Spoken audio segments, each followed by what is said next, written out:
The Amazon is just a rainforest? Wrong. 20 million years ago, it wasn't a rainforest at all. It was a gigantic lake. Think crocodiles can only crawl through the water? Wrong again. There was once a species of crocodilian that could sprint across land like a cheetah. Think turtles are all slow and harmless? Think again. Around 21 million years ago, the Amazon was home to a monstrous turtle whose bite was powerful enough to crush half a human body in a single snap. But here's the strangest part. All of these monsters happened to live in the same place, at roughly the same time. This was the prehistoric Amazon. Back then, it looked nothing like the rainforest we know today. Instead, it was an enormous system of lakes and swamps stretching as far as the eye could see. If you want to exaggerate a little, you could even call it an inland sea. The modern Amazon is already terrifying enough. Its waters hide piranhas and anacondas, while the jungle is ruled by jaguars and deadly poison dart frogs. But compared to its prehistoric past, today's Amazon looks almost like a kindergarten. The undisputed rulers of this ancient world were crocodilians. And right now, you might be thinking, so what? They're just crocodiles. But these weren't the crocodiles you're imagining.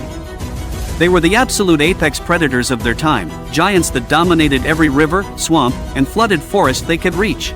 The most famous of them all was the undisputed king of the Pibas wetlands, Purosaurus. It wasn't just the largest caiman ever known to science. It may well have been the largest crocodilian that has ever walked the earth. 1892 marked the moment scientists stumbled upon something that seemed almost impossible. While excavating fossils from the ancient Pibas wetlands, paleontologists uncovered enormous fragments of a skull that left everyone at the sight speechless. The bones were so unbelievably massive that they clearly didn't belong to any crocodile known to science. As more fossils were unearthed over the following years, the true identity of this prehistoric monster slowly came into focus. It looked less like an animal and more like a fully armored tank built by nature itself. Every part of its body was packed with muscle, and its proportions were so exaggerated that they almost seemed unreal. The skull alone was enough to make your imagination run wild. Measuring around 1.5 meters in length, just the head was longer than many adult humans are tall.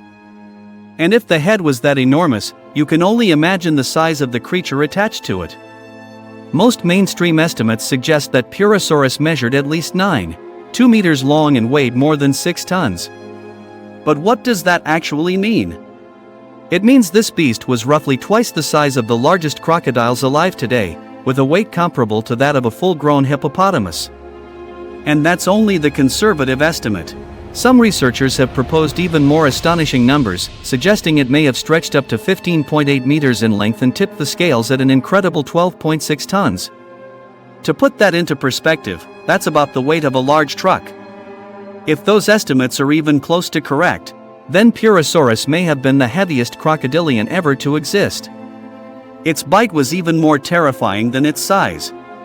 Computer models estimate that its bite force could have reached an astonishing 69,000 newtons.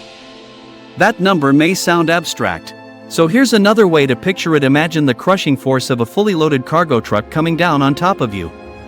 Now replace the truck's tires with dozens of razor-sharp teeth, each nearly 5 centimeters long.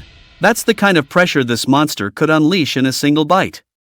Even more frightening, despite its enormous bulk, it likely retained one of the deadliest weapons used by modern crocodiles, the infamous death roll. Today's crocodiles use this spinning attack to tear apart animals as large as buffalo. If something the size of Purosaurus grabbed hold of its prey and started rolling, the victim would probably be ripped into pieces within seconds. Its offense was terrifying, but its defense was just as impressive. Thick scales covered its body from head to tail, reinforced by heavy bony armor beneath the skin that was even tougher than the protection seen in living crocodiles. That natural armor not only shielded it from attacks by other giant predators, but also allowed it to move through waters filled with submerged logs and jagged rocks without suffering serious injury. Fossil evidence suggests that Purosaurus wasn't picky about where it lived. Rivers, floodplains, marshes, and lakes all seem to have been part of its territory. In other words, anywhere there was water in the ancient Pibas wetlands, there was always the possibility that this giant predator was waiting just below the surface. If someone could somehow travel back in time and accidentally fall into those waters, survival would depend almost entirely on luck. But life always finds a way. In order to survive under the rule of these crocodilian giants, other animals in this ecosystem were forced to adapt. And their strategy was simple but extreme. They got bigger. Much bigger. As a result, the ancient Pebas wetlands became home to a whole range of giant fish species. One of them was Potamotragon triangle red, a freshwater ray so large it rivaled the biggest freshwater stingrays ever recorded in modern history. There were also multiple species of giant Sarasalmon's piranha relatives that grew to truly shocking sizes. Some of them were as tall as an adult human, turning the waters into something far more like a living battlefield than a river system. But the most eye-catching creatures in the water were neither crocodiles nor fish. They were turtles. More precisely, monstrous turtles. This was Stupendomys, the largest freshwater turtle ever known, and one of the largest turtles to have ever existed on Earth. Even the legendary Archelon looked small in comparison when placed against it. Its shell alone could reach up to 2.86 meters in length. Just the carapace was so massive that a total body weight of over a ton becomes completely believable. And the reason it grew to such extreme size may have been simple pressure. Pressure from crocodiles. Its enormous shell acted like a living shield, a natural fortress capable of absorbing attacks from giant predators. And it wasn't just theory. Scientists have found fossil shells of these turtles marked with bite scars and even embedded crocodile teeth. Clearly, some of these turtles survived crocodile attacks. And their massive armor was likely the only reason they did. But the Pebas wetlands were not finished with surprises yet. There was another large freshwater turtle living here known as side-necked turtle X in some fossil classifications. It was smaller than Stupendomys, roughly comparable in size to a modern leatherback turtle, but far more aggressive. This was not a gentle herbivore drifting through water. It was a pure carnivore. Its jaws were thick, powerful, and equipped with a sharp, curved hook similar in structure to giant snapping turtles, but even more forceful in execution. A bite from a large snapping turtle today might take off a finger. A bite from this creature could easily tear off an entire arm or worse. It likely fed on almost anything it could overpower, and it may even have challenged giant crocodiles directly. What happened in those encounters, no one really knows. But if even turtles in this system were that aggressive, you can already imagine how violent the Pebas wetlands truly were. And then comes something even more unsettling. Sharks. Just the thought alone is enough to make your skin crawl. Imagine paddling a small boat through murky water. Everything around you is black and unreadable. You can't see what's beneath the surface. And yet, just 1 meter below you, there could be multiple one-ton apex predators silently moving through the water, locking onto you like biological radar. In that moment, it wouldn't matter how brave you are, anyone would feel their instincts scream at them. And that's when you might think, fine, I'll just go on land instead. That has to be safer. But that assumption would be far too naive. The land surrounding the ancient Pebas wetlands was no safer than the waters themselves. In fact, in many ways, it may have been even more terrifying. On land, 2 predator lineages dominated the ecosystem. One was the so-called terror croc group, often referred to in scientific discussions as sebacid crocodiliforms. The other was the strange and fearsome group known as the terror birds, or more formally, the phorusrhacids. The sebacids looked vaguely crocodile-like at first glance, but they were something far more unsettling. Their skulls, jaws, and teeth resembled those of giant predatory dinosaurs far more than any modern crocodile. And most importantly, they were built for land. They had long, powerful limbs positioned directly beneath their bodies. That meant they didn't crawl. They ran. Fast. Fully adapted to terrestrial life, these predators relied on speed, agility, and sheer power to hunt across open ground, turning the ancient floodplains into a constant danger zone for anything that moved. Then there were the terror birds. Unlike modern birds, they could not fly, but they didn't need to. Some of them stood over 2.5 meters tall, towering over most of the landscape.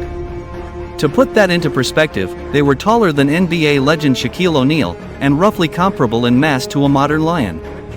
Their beaks were massive, sharply curved. and shaped like natural weapons, almost like a set of living cleavers designed for impact and tearing. Combined with their long, muscular legs, they were capable of running at impressive speeds, easily outrunning prey in short bursts. In effect, they were like enlarged, weaponized versions of modern ground birds, except every aspect of their biology was pushed toward predation. Even so, they were not the undisputed rulers of the land. Fossil evidence shows bite marks on their bones, and in many cases, the most likely culprit was none other than the giant crocodilians from the waterways. It seems that even on land, escape from these apex predators was not guaranteed. After all this talk of predators, you might start wondering, where were the herbivores in all of this? They were not only present. They were, in fact, the most widespread group in the entire ecosystem. Most of them were mammals. In the water-rich environments of the Pibas wetlands, aquatic and semi-aquatic mammals were especially diverse. Today, the largest rodent in the Amazon is the capybara, large, yes, but still relatively modest in size. Back then, things were very different. One of the most astonishing creatures was a giant rodent often referred to as phobomes in informal descriptions. It was a close relative of modern guinea pigs, yet it reached an estimated weight of up to 800 kilograms. Imagine that for a moment, a rodent the size of a polar bear, moving through swampy water while being hunted by crocodiles. The image alone feels almost absurd, like something designed by nature with a sense of dark humor. And that wasn't even the limit. There were also large xenarthrans, armored, slow-moving mammals that could exceed 1 ton in weight. Some resembled modern-day capybaras scaled up to prehistoric extremes, while others looked more like a strange fusion of wild boar, rhinoceros, and something entirely unfamiliar, yet without true modern equivalents. Even more bizarre were the glyptodonts, ground sloths, and giant anteater relatives that roamed the region, each one occupying its own ecological niche in this overcrowded prehistoric world. And if you thought that was already everything, it wasn't. Early primates, ancient bats, various odd mammalian lineages, marsupial relatives, and other early placental groups all left traces in this ancient wetland system. The result was an ecosystem so densely packed with megafauna that it almost defies imagination. Every ecological role seemed exaggerated, scaled up, intensified, and pushed to its absolute limit.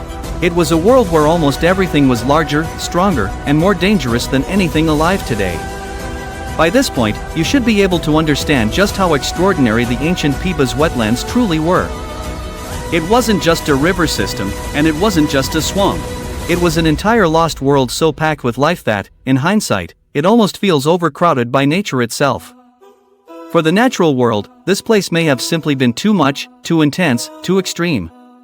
Because most of the animals mentioned earlier no longer exist today. In fact, the entire ecosystem that supported them has long since vanished. So the real question is, what happened to something so massive, so biologically rich, and so dominant? The answer, once again, lies in the rise of the Andes Mountains.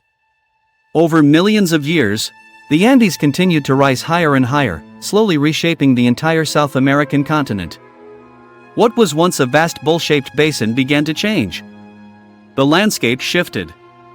The drainage patterns were disrupted. And eventually, a critical turning point arrived. Gaps began to form in the basin. Water, which had once been trapped in this enormous system of lakes and wetlands, started to slowly escape. At first, it would have been gradual, almost unnoticeable on a human timescale. But over geological time, that slow leakage transformed everything. As the water drained away, the entire environment began to collapse into something completely different. Swamps turned into river channels. Shallow lakes disappeared. The vast interconnected wetland system fragmented piece by piece. With these dramatic environmental changes, life had only a few options left.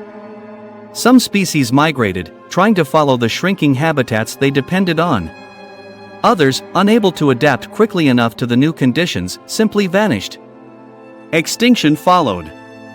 And as time continued to pass, the once mighty Pibas wetlands dried out almost completely, leaving behind only fragments of what they once were: the modern Amazon River system and its tributaries. What remains today is only a shadow of that ancient world. All those giant predators, bizarre creatures, And oversized survivors that once dominated the Pebas wetlands eventually disappeared into the long flow of deep time, lost forever in Earth's history.